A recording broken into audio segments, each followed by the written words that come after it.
everything. I fell out of a daydream at the door of a long lost friend, and I cried aloud without an inch of pride. I knew that I had reached the end. An old lonely man saw me sitting on a curb. He reached out and he took my hand. He said, I know your song and I know your name, and there was a time that I felt the same. But it's a long, long road you gotta roll down before you find your way, my friend. And it's a high, high hill you gotta climb up before you get to the top again. Ah, ooh, ah, ooh. Ah, ooh, ah, ooh. Well, I held on so dearly to the wrong things in my life, but now I see so clearly I was walking into my own knife. You've got to get up off of that street, stop looking at your feet, and take a hold of something real.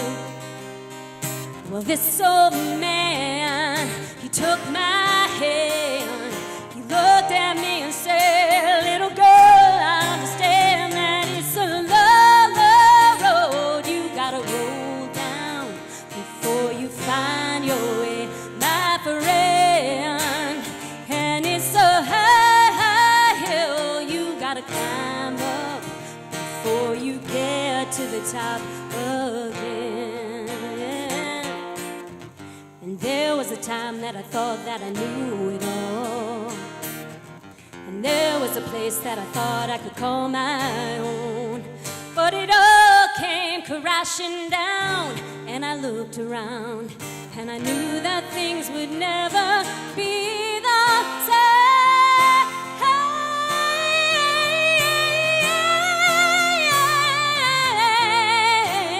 My friend, and it's a high, high hill you gotta climb up before you get to the top again.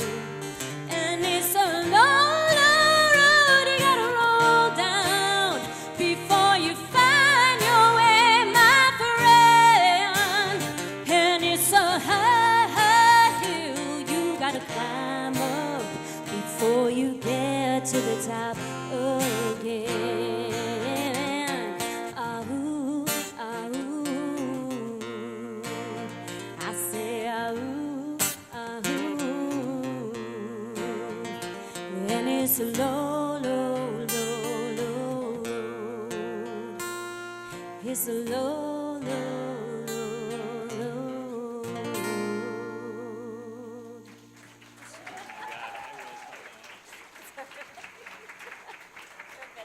Thank you. So today we're talking about prayer, specifically affirmative prayer. But really, any prayer that you do is a good prayer. There is no bad prayer. But what I hope that we get to is a conversation where we kind of turn up the idea of empowering you to have a greater commitment and connection with your ability to have a conscious conversation with your divine, and maybe debunk any of the illusions of separation that are preventing you from doing that so far. So I started out my career as a prayer practitioner, and I was trained, to do this 5-step prayer.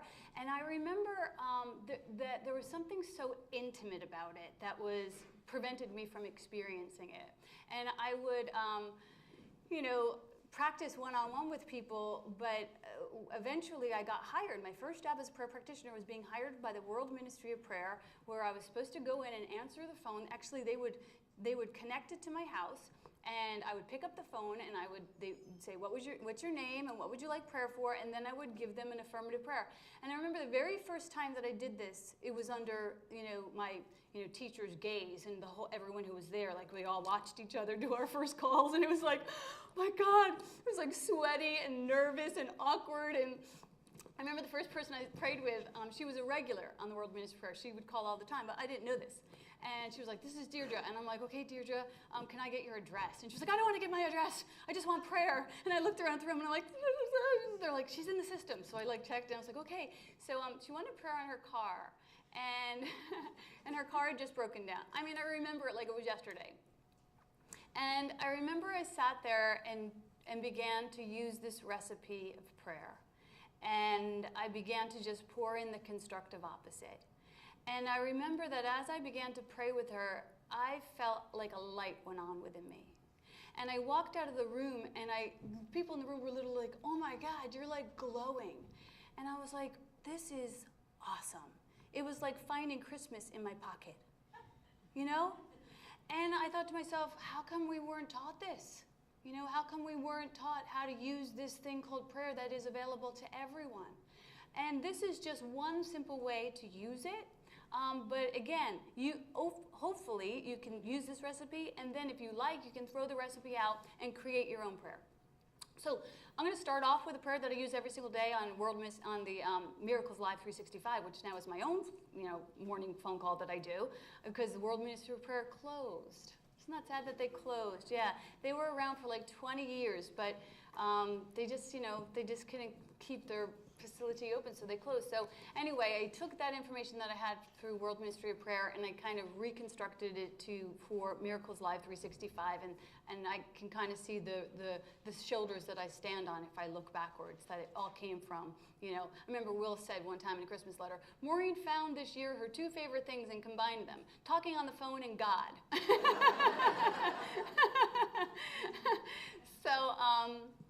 So the prayer that I'm going to share with you today is the one I say every single morning on prayer, but it's not a 5-step prayer. It's just a prayer that I wrote myself.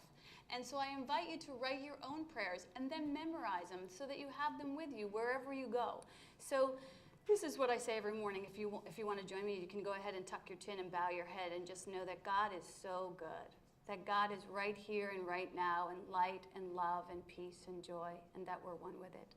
And that it has us, and that it holds us, and that it knows us as we make our way to truth.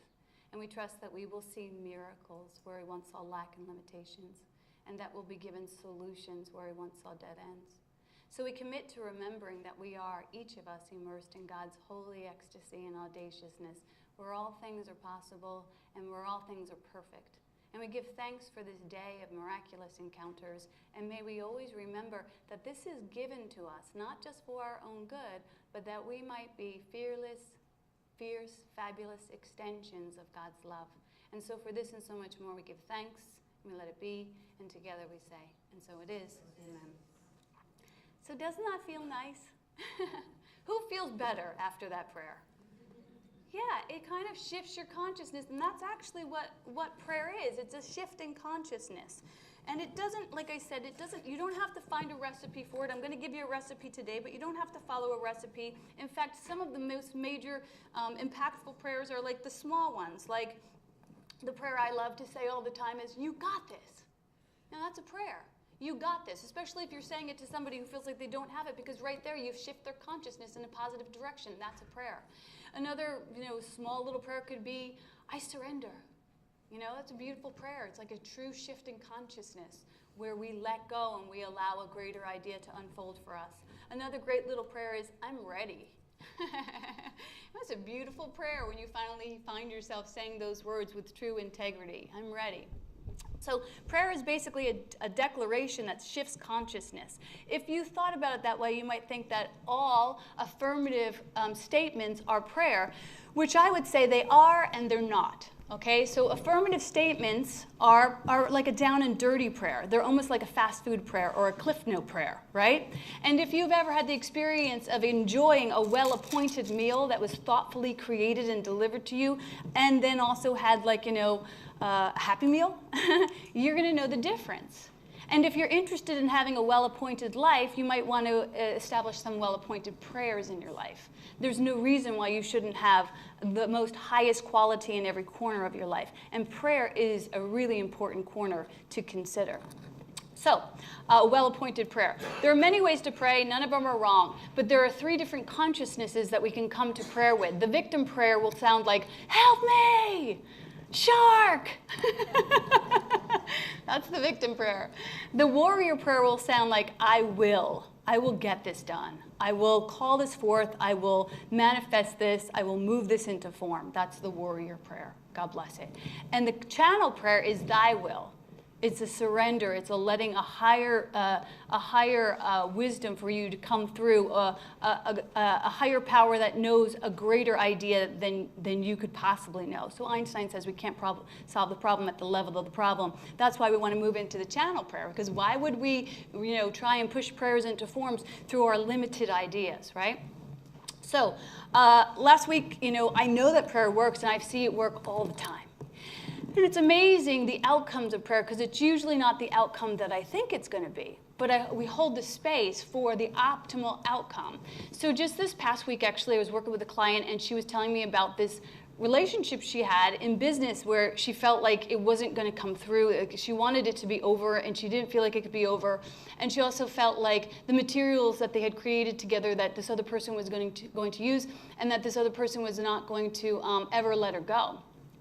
So interesting, like if you think about that, when your friend's telling you their story, you really want to listen with the ear of a practitioner, of a higher idea. And so what I got to hear when she was saying this was, when she said, she's never going to let me go, I said, that's the truth, but she is you.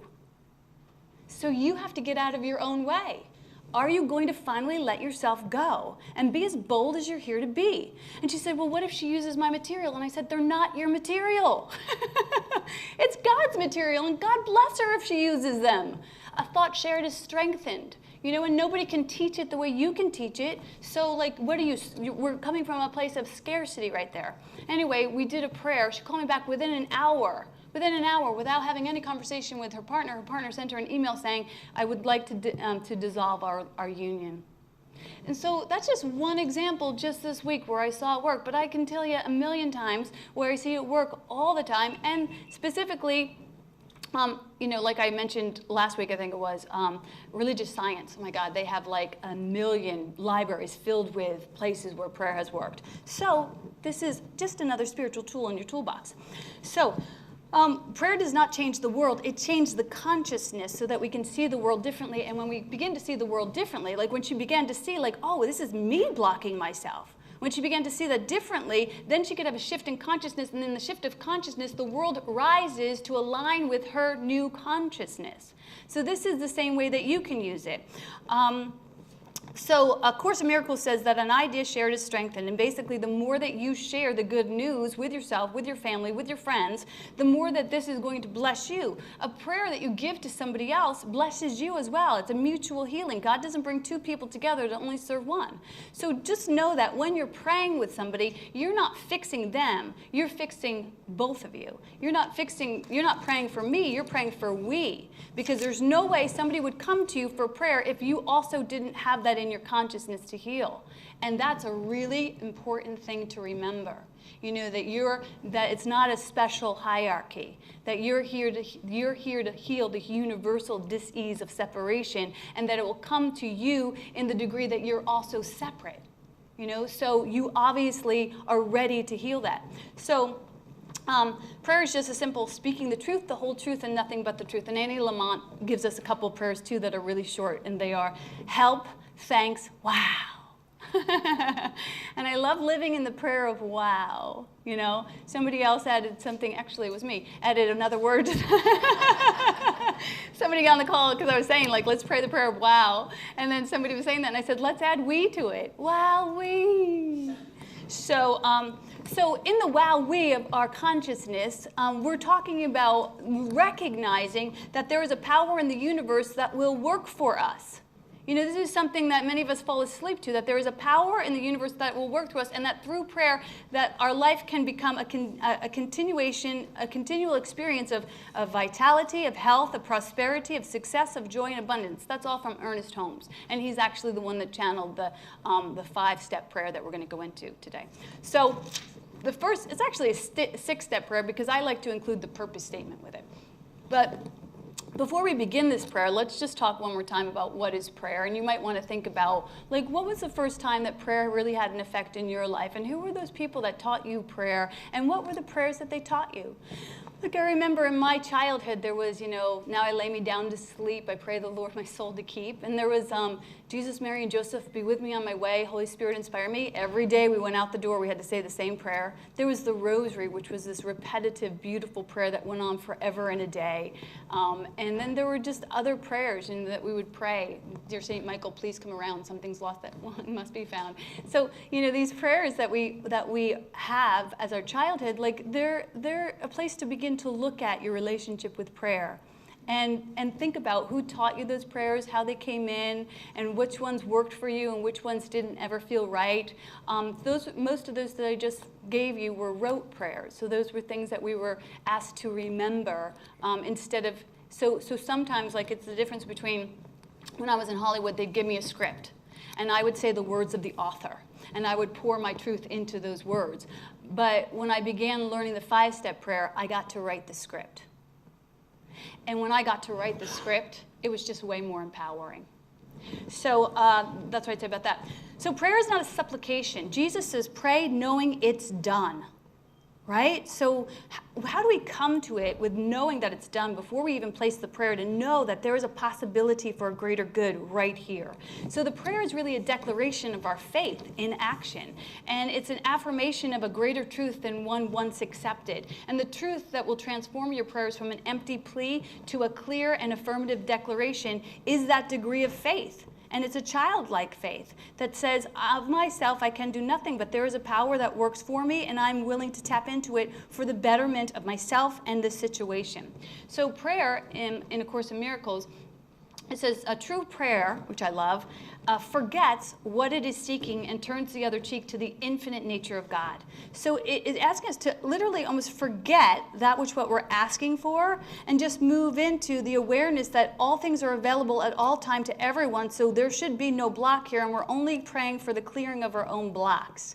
Really, that's the ultimate idea of prayer.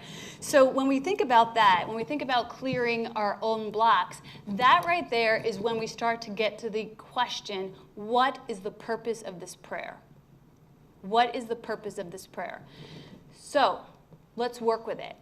Who has a prayer that they're looking? Who has a purpose that they're seeing a block and they want to have a prayer around? Raise your hand if you have something that you want to pray on.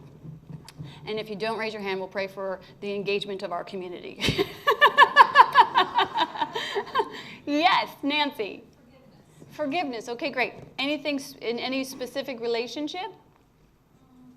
No, I heard someone call the other day saying, and I thought that was really a good subject. A good thing to pray for. Yeah, that's great. Forgive and to forgive. Okay, beautiful. Yeah?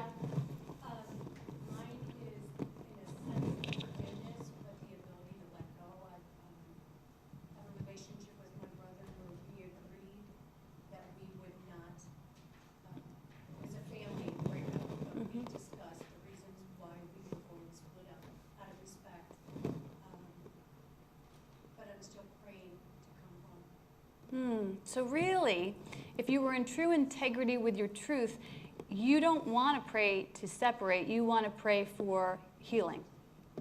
Healing and then Mutual respect. new relationship. Okay. We came from a broken relationship that we learned as children. Mm-hmm. So I'd like to have a relationship as an adult in a healthy boundary. That's a great thing to pray for. And if you just looked at that relationship right there, we might think, oh, this is just Denise and her brother.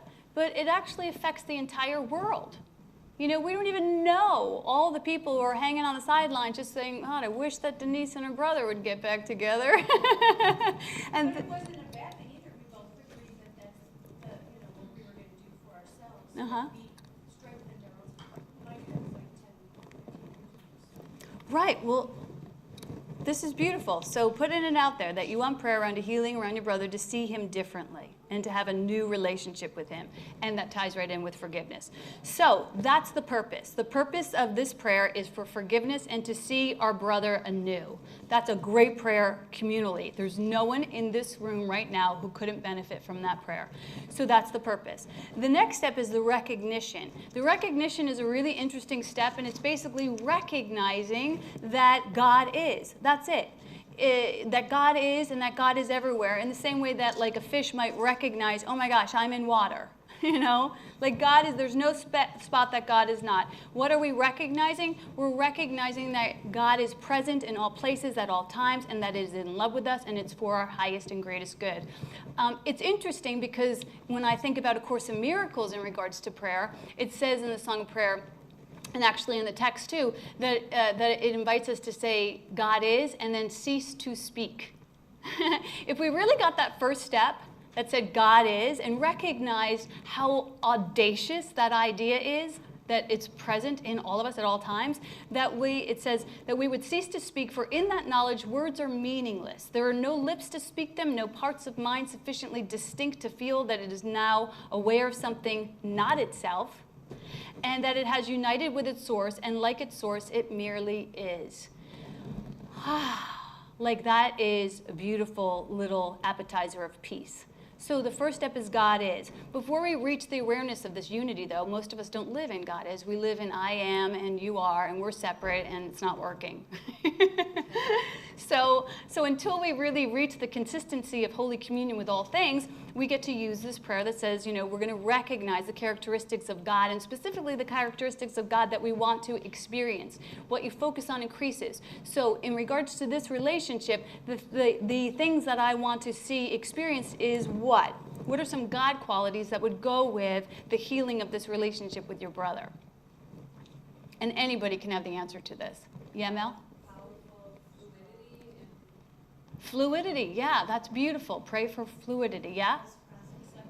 Reciprocity, yeah, beautiful. Acceptance, gorgeous, yeah. Compassion and gentleness, yes. These are all God qualities. Serenity, yes, yes. When you're saying these things, serenity, compassion, gentleness, it's literally opening up the consciousness to a higher power, because this gentleness, this compassion, it has nothing to do with, I'm going to get it done. It's surrendering and saying, God, do the heavy lifting here.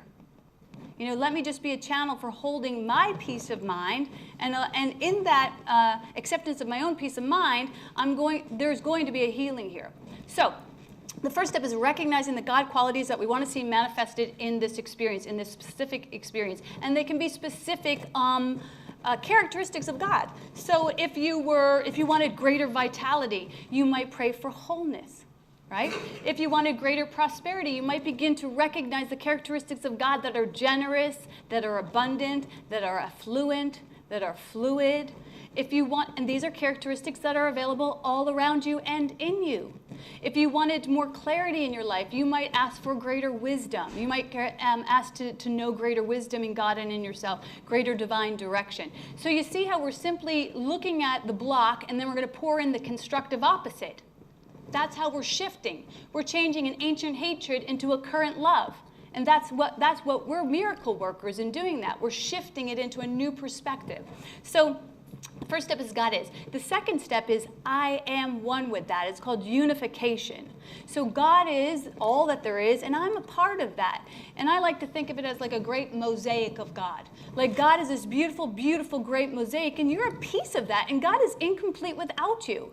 So in this prayer, you're putting your own oxygen mask on first. You're saying, I'm ready to recognize all of these God qualities within me, and I'm getting hooked up, and I'm going to be the catalyst for healing for me and for my brother. And in pouring in the constructive opposite, you're immediately eliminating those blocks that were illusions to begin with. So if you see a chasm within my brother and you're praying for compassion and fluidity and some of the other characteristics that we mentioned, you're bringing to your own awareness the complete opposite of what the ego wants to chisel away and keep you separate. Let's take a second to just talk about why do we do that to begin with? Why do we get into these fractured places? One thing I know about these healings is that they're always for us. And if they are in our consciousness, then they are ours to heal. We're capable of healing them. And they usually have to do with our fear of being visible.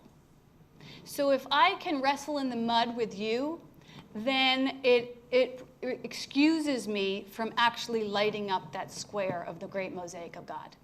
As long as I'm wrestling in the mud, my lights are out and I'm in victim mode. But as soon as I start to see I want a healing here, immediately the light starts to come on. So that's the beautiful thing. And if you know that, then every single person that you're praying for and yourself, you're always praying the same exact thing. You're always praying to know, the problem is always, I'm scared. That's it. That's it. Like my brother is scared. And you know what? I'm scared. Why? Because I think there's some form of scarcity here where I don't want to always be wrong and he gets to be right, and I don't want him always to be right, and I get to be wrong, and I want to be right, and I don't want my brother to be right. So with the prayer, we get to move into the possibility, the expanded consciousness of, could I be right and you be right? And right there, the light comes on. And we get a third position to see this situation from. Like, how can we all be right and no one be wrong? Oprah Winfrey says that whenever a guest comes on her show, as soon as they're done and the cameras go off, they look at her and they say, was that good? Everyone wants to be all right. Everyone wants to be told, yeah, you did a good job. Good for you. You do good. So as long as we look at our brother and say, you're wrong, it's like, we're standing at the... We're standing at the prison door, and we have to hold him hostage, but we also have to hold ourselves hostage. So having this healing for ourselves is, again, it's a double blessing. So that's the unification, to recognize that God is all there is. I must be one with this divine truth, and so all of these truths live in me. So we have recognition, God is, unification, I am. If we stopped right there, that would be great too. But we get to move it into even more impeccability by claiming the direct opposite from the illusion that we're seeing. And that's called the affirmative statement. The third step is the affirmative statement. The affirmative statement is present, it's personal, and it's positive. So those are the 3 Ps. So it's not like, one day my brother and I will be friends and all will be well. No, it's right now, I know and claim that my brother and I have perfect conversations, that I'm surprised by the fluidity of our collaborations, that I rest in the peace and the generosity and the gentleness that helps bring forth this healing. So reclaim it right now, and we call in and we call out those God qualities that live within us. Do you feel that shift already when we start to think about that? I mean, it's so different than the separation of the ego, and we're filling in the grooves of our mind. So that's the affirmation: present, positive, and personal. And the 4th step is thanksgiving. So this is where we take it. And when Jesus says, pray knowing it's done, we're literally giving thanks for the outcome of this prayer. So we're literally saying in our thanks, we're praying for it before it even arrives. I mean, how audacious is that? Like, to really work that step of gratitude, to say, I know, that with God all things are possible, which all prayers are based on, and I give thanks. And I'm actually, in the thanksgiving, is a great time to move into the feeling nature, to activate the feeling nature of this healing. To really even get specific with, what would it feel like when my brother and I return to harmony with each other? It's just an outpicturing, really. A lot of our broken places are a outpicturing of our relationship with God. So, Song of Prayer and A Course in Miracles says that all true prayer is a harmony between you and God of thanksgiving. Can you imagine living that way with God and with your brother? A harmony of thanksgiving, where you're just like, what's his name? Billy, where you're like, thank you, Billy. And they're like, thank you, Denise. And you're like, thank you, Billy. Thank you, Denise. Yeah, a whole different song, right? when I think about, being in gratitude and in harmony with God, especially when we have these new musicians here, like it would sound like God saying, like, thank you, Lisa, for showing up on Sunday morning and Tom and playing this music. And then they would be like, well, thank you for giving us the gifts. And then God would be like, well, thank you for recognizing that you even have the gifts. And be like, well, thank you for recognizing me, for recognizing that I had the gifts. It would just be like this love fest. But we're not singing that song. And we could. Like we could live in the audacity of that continued harmony with God. And if we're in that harmony with God, we can be sure that we'll be in harmony with everything. And we'll have less tolerance for when an odd note shows up. And we'll go right to it and say, what's this odd note that's bringing me out of harmony and out of accord with impeccable love? And we will be fearless about speaking to it. Not speaking about the piano, but speaking to it. So the next step is gratitude, is to really move into gratitude. Gratitude is also a demonstration of our faith, because you're not going to be thankful for something if you really don't believe that you've received it. So it's funny because we put the cart before the horse here when we say, like, it hasn't arrived yet, but I'm moving into that kid at Christmas Eve, joyful expectancy. I am demanding that my Santa shows up.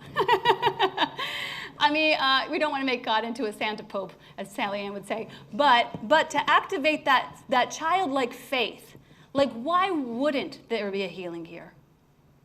Denise, I want you to be in close contact with this community in regards to this healing, because everyone is now witness to this, and we want to see a demonstration.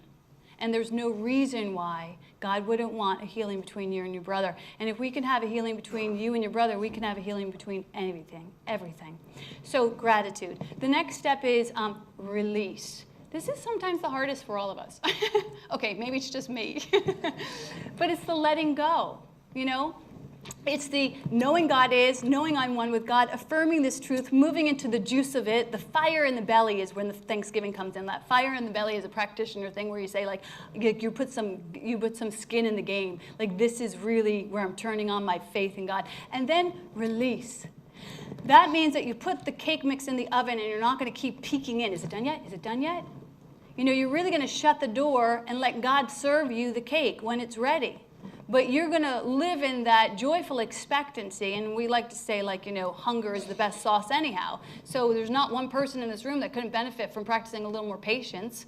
And God knows that. So she takes her sweet time.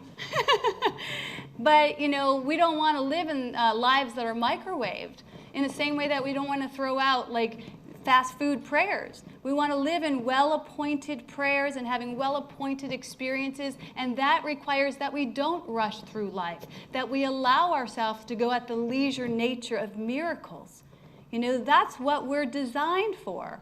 So the final thing is let go and let God. This is a step that we demonstrate our real true faith, not looking back in the oven, letting the cake be baked. We say, the way we do this is we say, I release these intentions to the universal mind, or I release these intentions to the competent hands of God, or I release these intentions to, the universal wisdom. You can release it to anything, you can just release it to your higher power. So it doesn't matter the wording that you use, but to say, I release and I let go. This is no longer mine. I did my part in consciousness. The form will follow my consciousness.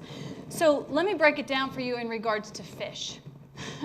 So we've been talking a lot about fish lately, and I've been thinking about those stories of the fisherman last week when he got pulled over. I just thought that was so funny. But anyway, fish will say, God is water. So God is. Water is. Fish can say that is true. And in the same way that we could say it, because we don't always see God or feel God or know God, but we could just claim, even despite the outpicturing, we could just say, God is, in the same way that fish could say water is. And then fish could say, I'm one with water, in the same way that we could say I'm one with God. Now, we can see that fish are one with water. We could see that without the water, fish would not survive.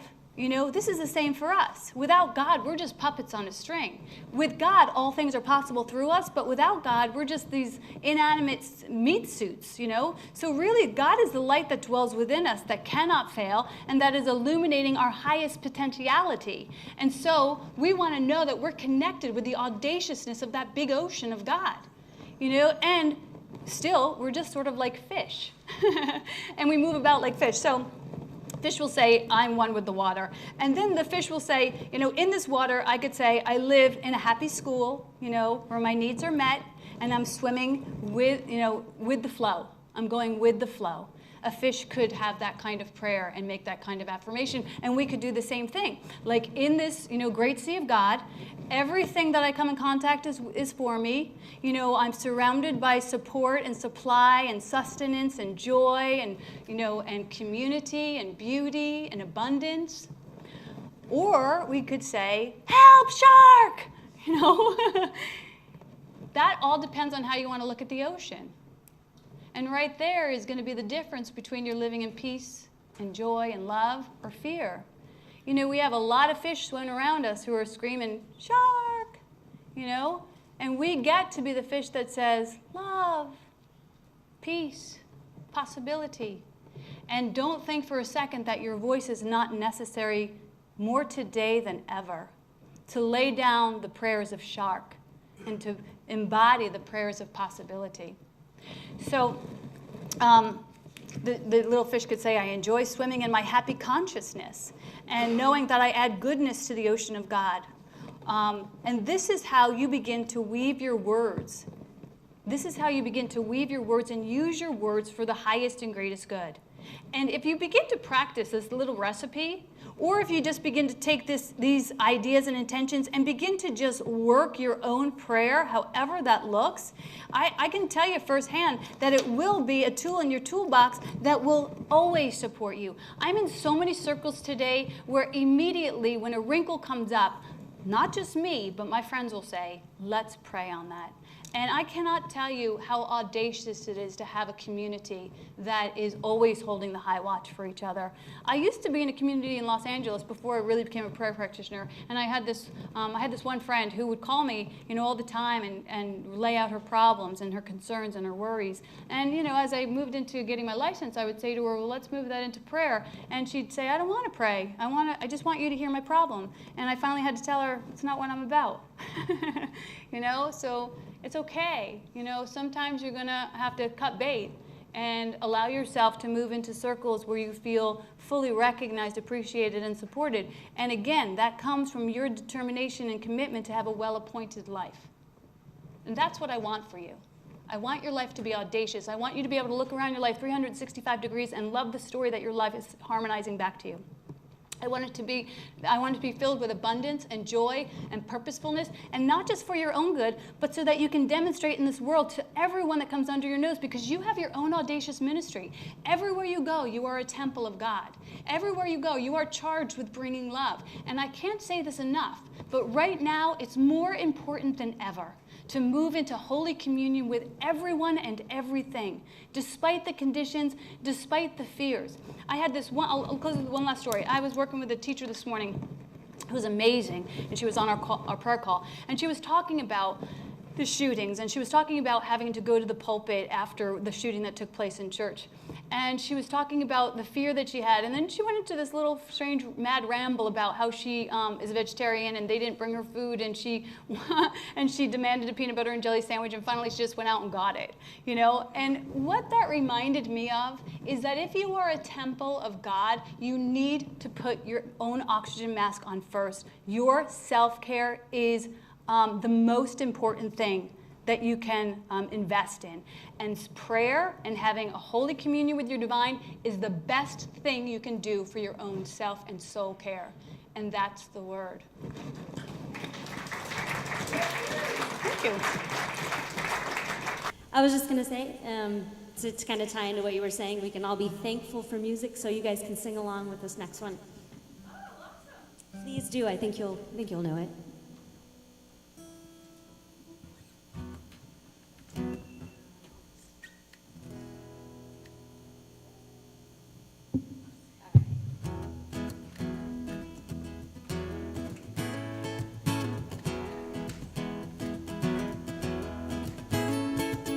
Don't you feel it growing day by day? People getting ready for the news. Well, some are happy, some are sad. Oh, we got now let the music play.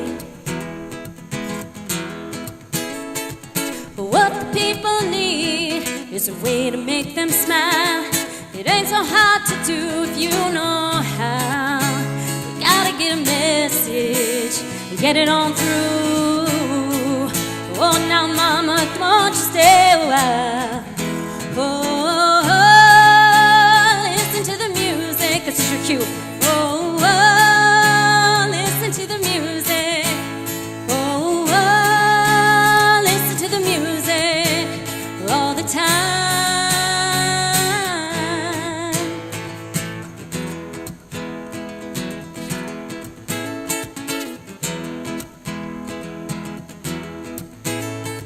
Well, I know you know better everything I say. Well, meet me in the country for a day. We'll be happy and we'll dance. Oh, we're gonna dance the blues away. And if I'm feeling good to you and you're feeling good to me, well, there ain't nothing we can do or say. Feeling good, feeling fine. Oh, now baby, let the music play. Oh, listen to the music. Oh, listen to the music. Oh, listen to the music all the time.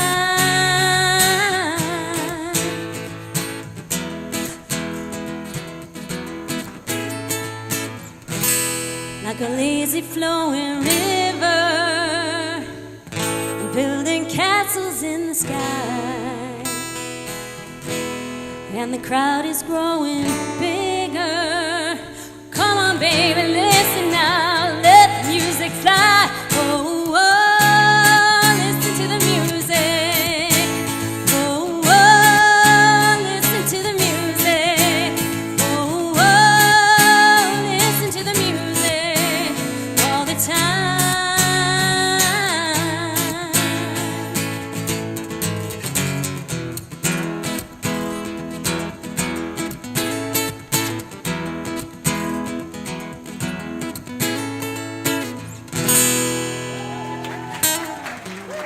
Thanks for singing along.